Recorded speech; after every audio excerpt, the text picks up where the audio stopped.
De volta com o nosso Você Bonito, coisa boa, final de semana vem aí, Dia das Mães, e eu te faço um convite para curtir junto com a gente um papo muito especial, histórias maternas. Nossa, é tanta história, né? É muita história porque é muito amor, né, gente? É muito amor. Mas antes a gente tem a nossa vinheta Papo de Mulher.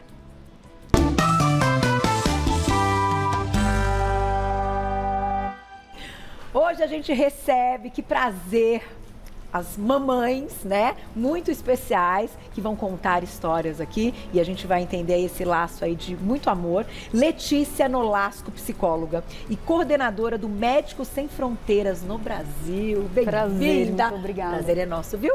E ela veio acompanhada com Mara Alves, que é perita contábil e coordenadora do Boas Novas. É um projeto cristão de apoio à adoção. Bem-vinda, muito prazer recebê-la também, Mara. Obrigada. Meninas, que delícia falar de maternidade. É sensível, é emocionante. E vocês vão ver já que eu também não consigo, né? Porque, enfim, a gente fica ali envolvida num laço realmente de amor e a gente sabe o quanto é desafiadora a maternidade. Principalmente quando a gente enfrenta algumas questões, como a Mara vai contar aqui. Vou começar então com a sua história, vou começar falando um pouquinho de desafios, depois a gente pode falar da sua carreira, mas essa história, assim, é muito linda. De repente chegou. De repente chegou. Na verdade, eu era casada há 10 anos, né? E eu não conseguia engravidar biologicamente. E a gente decidiu ter filhos por outros meios, que era a adoção. Na verdade, eu queria sempre ser mãe. E meu marido sempre quis ser pai, né? E a gente decidiu ir por meio da adoção. E nós nos inscrevemos num projeto, no fórum, fizemos um cadastro, porque tem que ser todo, né? E se você quiser contar para o pessoal como é que funciona? Sim, então, a gente tem um grupo de apoio, que é o Grupo de Apoio Boas Novas, um projeto cristão, né, de adoção, em que a gente ajuda pais, preparam pais, né? Na verdade, ninguém prepara pai e mãe. Né? É verdade, é verdade. Mas a gente tenta ajudar, né? Porque tem muito, como você disse, são vários desafios. E numa adoção, existem outros desafios além do desafio normal. Exatamente. Porque as crianças já vêm com uma carga, né? Algo pesado, né? Porque, imagina, se uma criança está institucionalizada, não é porque ela era bem cuidada. Alguma coisa aconteceu para ela estar ali naquele lugar. Exatamente. E assim, são vários desafios e a gente decidiu, uma turma de amigos, ajudar esses pais, né? Como a gente ajudava a gente decidiu fazer isso com as outras pessoas. Vocês passaram por isso, então sabem exatamente cada etapa desse processo, né? Então, e surgiu em 2016 o grupo, e meus filhos chegaram em 2016. Então foram vários desafios, porque a gente começou, as crianças chegaram em 2016 e logo em seguida a gente já abriu o grupo. Em setembro a gente abriu o grupo. Então, mas quanto tempo antes você se cadastrou? Sim. Enfim, você começou aí a história? Eu sou de Barueri, né? Então, para você se cadastrar, você tem que se cadastrar na sua comarca. Então, por exemplo, você mora aqui no centro, você vai no Fórum João Mendes para fazer o seu cadastro. É assim que funciona. Perfeito. Então, eu moro em Barueri, o meu cadastro é na minha comarca. Fiz o meu cadastro e a gente pensou assim, para colocar no nosso perfil, porque você tem um perfil também, você escolhe. Tá. Então, a idade, o sexo, a raça, tudo você escolhe. Quantidade, vai ouvir. Aí você escolhe e aí o fórum coloca você ali naquela filinha de espera e vai esperando seu filho. Só que para isso você tem que ser habilitada. Tá. Né? O nosso grupo trabalha com isso, adoção legal, segura e para sempre. Perfeito. É isso. Né? Porque aí eles vão lá te conhecer, né? Sim, não, aí tem todo um trabalho, você passa por psicólogo, eles que avaliam a família, né? A estrutura familiar. Isso, por serviço social, né? Assistente social te avalia. Depois dessa avaliação toda, o juiz te dá uma sentença, né? Se você está apta ou não, aí você vai ser habilitada para ser mãe ou pai por adoção. E você tinha escolhido duas crianças. A gente queria 2 filhos. 2 filhos. Isso. Até 5 anos, quando a gente entrou com o processo. Então, vamos ter 2 filhos até 5 anos, porque a gente sabe a idade chega e a gente não consegue correr atrás de filho, né? Entendi, fizeram um cálculo ali. Fizeram um cálculo. Então, assim, se demorar 1 ano o processo, a gente aumenta. Tá. Se demorar 5 anos, a gente vai para o filho até 10. Foram 2 anos. 2 anos. Aí a gente já estava até 7. E o fórum liga pra gente, né? Nesse tempo o fórum ligou pra gente. Falou, olha, Mara, tem aqui... É que eu tô sem o seu processo em mãos e eu queria saber qual é a característica, o perfil do seu filho. Eu falei, filho não, filhos. Filhos. 2. Aí ela... Até aí. Eu falei, irmãos. Ela, tá. É sexo, indiferente. Tá. É, idade, eu até 7. Raça, indiferente. Ela, então, mas é só pra te sondar, tá? Foi isso que ela me falou. Porque eu tenho aqui 4 irmãos para adoção. Gente, eu até arrepio. 4 irmãos. Mas aí quando ela falou 4 irmãos... Meu são lindos, Deus, né? que coisa mais linda. Gente. 4 irmãos. Aí quando ela falou dos 4 irmãos para adoção, eu fiz assim, ó. Meu Deus, é muito. Aí ela, calma, eu só tô sondando. Ela falou assim. Aí na hora eu fiquei em choque. E você não conhecia as crianças até aí, nada? Não conhecia. As crianças conheceram a gente antes, porque tinha a mais velha, ela tinha 12 anos. E eu podia, assim, lembrar a mãe biológica ou alguma coisa que ela passou. Então, com o cuidado que eles tiveram um cuidado muito especial com ela. Que coisa, muito especial. Aí pra falaram, ela te conhecer antes. Aí pediram pra gente fazer um filminho, aí a gente fez um livro, porque tinha a pequena, eles falaram, não adianta vocês escreverem, porque a pequena tinha 5 anos, ela não sabe ler. Então, vamos fazer assim. Você faz algum filminho, alguma coisa, a gente fez um livrinho para eles se apresentando. Oi, então eles conheceram lindo. a gente antes disso, antes da gente conhecê-los. E aí você, quando conheceu essa turma toda, você falou... Meu Deus, é muito, eu falei. É o meu quarteto. Obrigada a Deus, é o meu quarteto. Mas aí meu marido, eu fiquei em choque, meu marido saiu, a gente ia para uma festa, ele chegou e falou assim, ó, a assistente social do fórum ligou. Aí ele, o que ela queria? Eu falei, tem 4 irmãos para adoção. Aí sabe o que ele me fala? Carol, ele fala assim, você falou que a gente quer? Imagino. Aí eu falei, não, Edson, não, vamos conversar. Você ficou não, assim no primeiro momento? Não, vamos conversar. Aí ele falou assim, então tá bom, então vamos fazer o seguinte, porque ele é bem assim. Ou a gente continua com os 4, ou a gente fica só com 2. A gente espera 2 chegar. A gente não pega os 4. Diferente desta família. Sim. Entendi. Aí ele fala assim, você ia conseguir ficar sem os seus irmãos? Sem o Márcio, sem o Marcel? Nossa, te pegou. Aí ele falou isso pra mim, sabe o que eu falei? Então vamos continuar. Então vamos seguir. Aí a gente decidiu, assim, coisa de minutos, a gente decidiu a nossa adoção. E eles chegaram, a gente tá vendo fotos aí do tempo também passando, mas chegou então a mais velha. 5, a mais velha com 12. 12. O Lucas com 9. 9. 7. 7. E 5. E 5. Gente, olha que coisa mais linda. Hoje a mais velha tem 21. 21 anos. Olha que coisa linda. Não, e eu imagino que a união seja uma coisa espetacular, né? Muita gente tem problema por ser, assim, o que eu fico muito triste hoje, assim, a mais velha, os mais velhos que estão abrigados, né, que estão em casa institucionalizada, eles não têm a mesma oportunidade que um pequeno. Se você for ver uma fila de adoção, tem 34 mil crianças numa instituição nacional. E para adoção tem mais de 4 mil, só tem 4 mil pais. Então a conta não fecha. Por que não fecha? Porque os pais querem bebês. Não estou falando assim que o pai tem que pegar todo mundo. Não é isso, né? Cada um tem seu sonho. Mas a criança que está lá também tem um sonho dela, gente. Tem um sonho dela. Que nem agora, a gente estava até conversando ali fora, né? Eu fico pensando, é Dia das Mães, né? Quantas crianças que vão estar lá que não tem um Dia das Mães, sabe? Não e tem que você ainda tem esse trabalho, né, de auxiliar os pais e de cuidar de processo de adoção, enfim, e acolher, porque é uma coisa que precisa de um acolhimento, assim. E eu agora vou falar com a Lê, que vai contar a história dela aqui daqui a pouquinho. Então tá bom, daqui a pouquinho que eu vou lá e já volto. Se a Glaucia não me para, eu vou embora, gente. Porque eu encho... é muito gostoso ouvir essa história. E com esse trabalho que você tem, vocês vão se emocionar, porque volto já. Vamos ouvir agora a história da Lê, que também... A Lê tem 2 princesas, né? Que elas estão bem na fase de princesas mesmo. Mas que você tem... hoje ainda tem, mas que você teve um trabalho aí anos antes até das meninas, que é um trabalho muito bonito de se doar, de doar amor, de ir para qualquer lugar do mundo oferecer amor e acolhimento, né, Lê?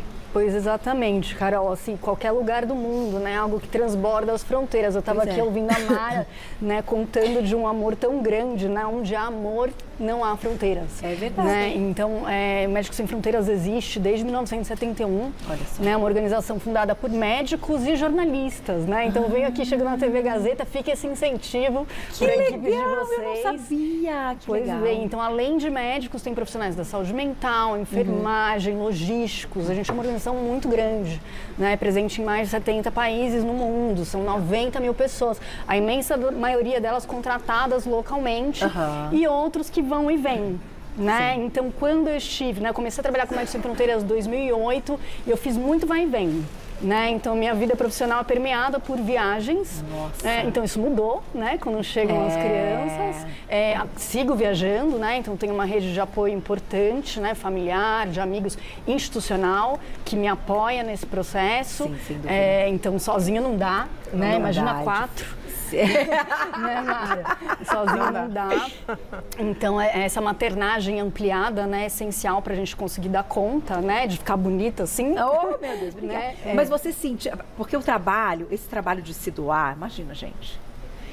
Você tem a história com o Rio Grande do Sul, com muitos lugares, inclusive a gente tem as imagens que a gente está exibindo aqui, são dessas situações. E sempre você vai estar em algum lugar numa situação vulnerável, numa situação que precisa de muita coisa, coisas que muitas vezes a gente nem imagina. E que o próprio jornalismo não consegue descrever, né? O que a gente passou no Rio Grande do Sul no ano passado, por exemplo, que todo mundo entrou nessa corrente para ajudar. Agora, penso eu, você fez isso antes da maternidade. Como é que era essa relação de amor dentro de você? Porque vivendo todas essas histórias e vendo tudo que você viu, eu acredito que pensar em ser mãe sempre tinha talvez um porém dentro de você. Foi assim? Acho que eu tive grandes mulheres que me inspiraram, né? Então, do ponto de vista da solidariedade, desse amor sem fronteiras, a minha avó era uma mulher muito querida, que abria a porta de casa para quem quisesse vir tomar um café, morro de saudade dela.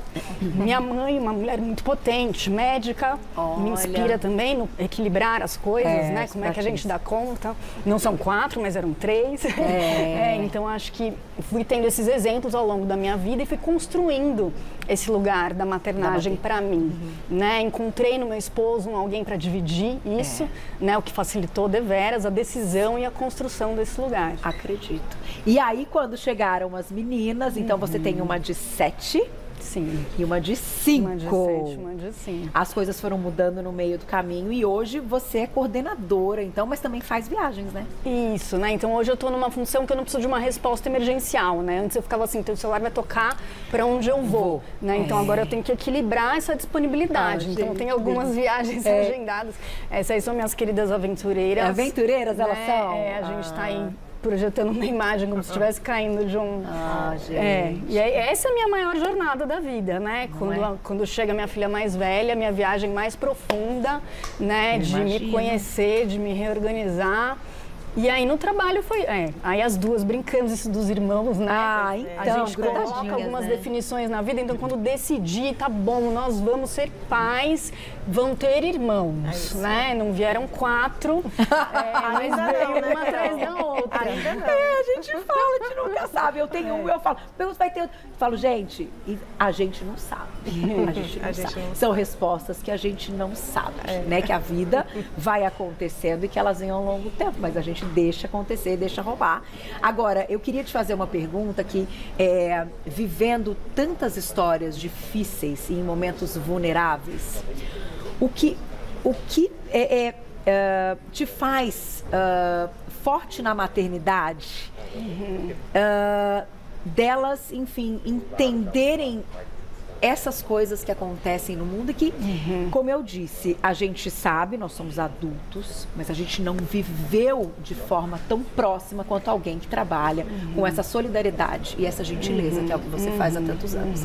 Então, eu imagino que o seu maternário, os ensinamentos que você passa para elas, não são tão comuns como na maioria das mães. Eu acho que o que facilita, que eu tenho muito orgulho de trabalhar para Médicos Sem Fronteiras, é uma organização muito firme nos seus princípios de neutralidade, independência, imparcialidade, né? Não importa qual é a raça, qual é a etnia, Sem a gente dúvida. vai entender até quem estiver precisando, né? É difícil explicar para as crianças. Eu acredito. Né? Então, passou uma foto aí recente que eu estava no Equador, né? Aí eu conto, olha, aconteceu um terremoto, mas mamãe, o que é um terremoto? Né? Então, desorganiza, é um impacto, algo algo inesperado. Mas e aqui no Brasil, tem terremoto? Né? E aí a gente vai falar do Brasil, vai falar das nossas emergências climáticas que tem. Aqui o que está acontecendo no Rio Grande do Sul? Elas se interessam. Olha só. Né? Elas querem saber. Mas aqui em São Paulo, o que vai acontecer? Né? Aí eu fiquei pensando, vindo para cá hoje, que eu preciso contar para elas que eu mesma tenho uma sensação de muita segurança quando eu volto para São Paulo, ando na Avenida Paulista e vejo a Torre da Gazeta lá. Que massa! Porque eu sou nascida e criada em São Paulo, olho pra aquilo. Me dá uma sensação de pertencimento, de segurança, sabe? Então, acho que eu aprendi muito com famílias que tiveram que se reorganizar em situações muito graves, né? Então, eu vivo num lugar de privilégio aqui, né? Eu volto para casa. O seu poder, assim, a sua imensidão de gratidão, ela se torna ainda maior, né? E eu acredito que suas filhas vão crescer com esse sentimento também, né? A gente tem o que, nossa? Vamos colocar aqui. Lá, o desenho das crianças do Equador, gente. Isso é uma coisa muito bacana. Imagino que a Mara tenha vivido bastante com as crianças dela. As crianças se expressam, né, de formas lúdicas. Sim, nas situações. Então, a gente poder identificar através dos desenhos como que elas estão sentindo. Porque, claro que a gente fica muito preocupado, né? Como é que as crianças estão sentindo? Se a gente se desorganiza, a gente sente medo, a gente sente angústia, né? Então, o atendimento de saúde mental vem muito na ordem da psicoeducação. A gente explicar para adulto, olha, é natural que a gente fique com o sono abalado, né? Que eventualmente a gente perca a fome, que a gente tenha pesadelos, que a gente tenha flashbacks. Então, se assim, a gente está confuso com os nossos sentimentos e as crianças, né? E aí os desenhos às vezes trazem. E esses são muito bonitos porque elas mencionam ali a existência de um hospital, por onde eventualmente elas tiveram que passar.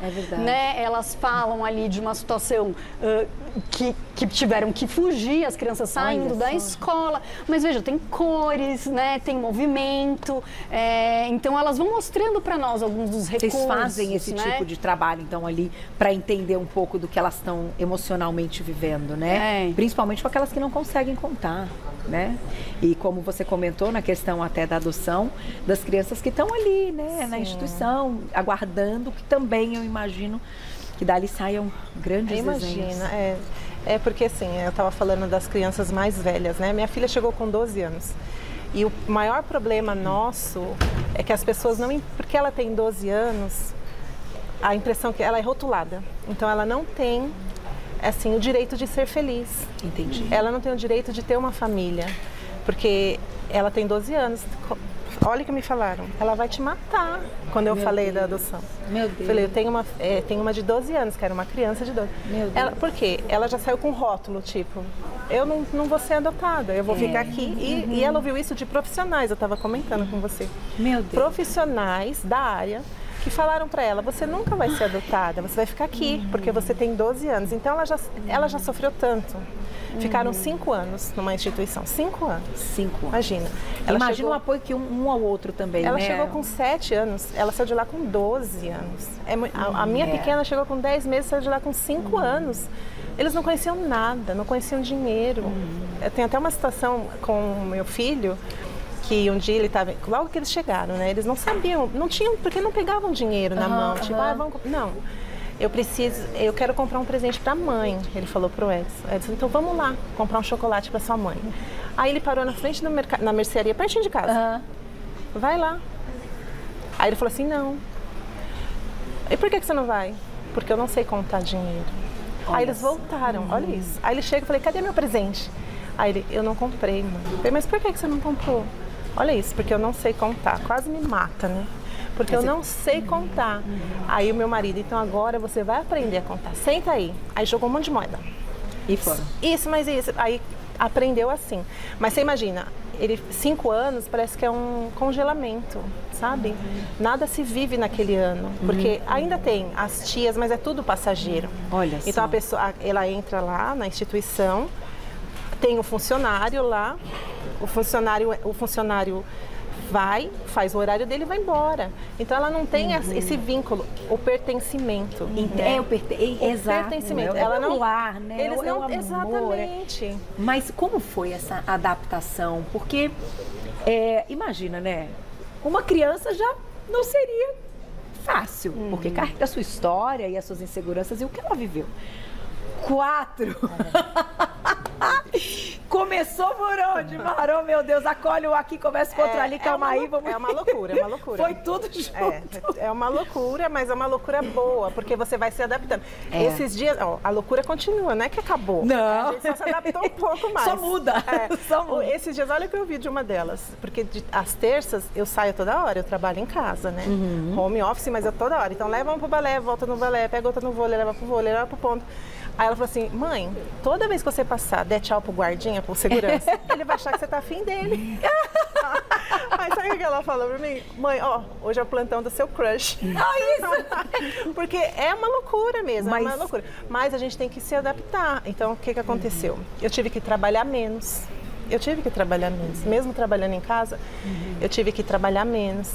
Eu tenho uma rede de apoio, meu marido me ajuda muito nessa de tio da perua, né? Que a gente chama ele de tio da perua, que ele vive na rua. Leva um, pega outro. Mas a gente precisa de ajuda. A gente sozinho a gente não consegue, Carol, a gente não consegue. E assim, gente, nos dois lares a gente pode ver o tanto que é amor. Não tem outra explicação. É amor. Eu preciso fazer um agradecimento aqui longo e contar do trabalho delas, porque isso aqui é muito bonito, que vai além da maternidade, antes de tudo. Vocês já eram mulheres com muito amor, né? Então vamos lá. E vou agradecê-las e desejar um feliz Dia das Mães, cheio dessa bagunça gostosa, né? E de muito, muito, muito amor. Um beijo para esses papais aí, tão queridos também. Letícia Nolasco é psicóloga, coordenadora do Médicos Sem Fronteiras no Brasil. Eu vou deixar aqui para vocês o site. Entrem em contato. Que bacana poder conhecer alguém, né, que traga esta história, gente. www.msf.org.br e lá nas redes sociais, @MSF_Brasil. E a campanha é Onde há amor, não há fronteiras. Aí vou chorar, muito bonito. E vou agradecer a nossa querida Mara, que é Mara Alves, perita contábil e coordenadora do Boas Novas, projeto cristão de apoio à adoção. Você vai lá no Instagram da Mara, você está passando por esse momento, vai lá que ela vai te ajudar. Olha aqui, né? Eu acho que esse recado vai chegar para muitas mães, viu, gente? Que bom, que bom. Em muitos corações. Ó, @Mara S, 2 S, então @Mara 2 S Alves, @Mara 2 S Alves. E lá, né, no projeto de vocês é @Adote Boas Novas. É isso, @Adote Boas Novas. Vocês vão encontrar todo esse trabalho lindo. Eu falei pra vocês, vocês iam se emocionar. Tô aqui, ó, emocionado com as fotos das grandes mamães e com os desafios que a gente tem, né, meninas? Sim. Obrigada por terem vindo. Mandem beijos pra essas famílias lindas, e eu tenho certeza que todos estão assistindo vocês. Olha lá, ó, o quarteto fantástico e essa dupla maravilhosa. Parabéns, viu? Parabéns, porque a gente sabe que não é fácil. Isso é tão bom. Ai, é muito bom. Obrigada por terem vindo. Vou encerrar o programa dando um beijo pra minha mãe, chorando, óbvio, porque eu deixei pro final hoje, meninas. Mãe, te amo. Beijo. E pro meu filho, coisa mais linda do mundo, que me faz a mãe mais feliz do mundo. Amo, amo, amo vocês. Um beijo pra todas as mães.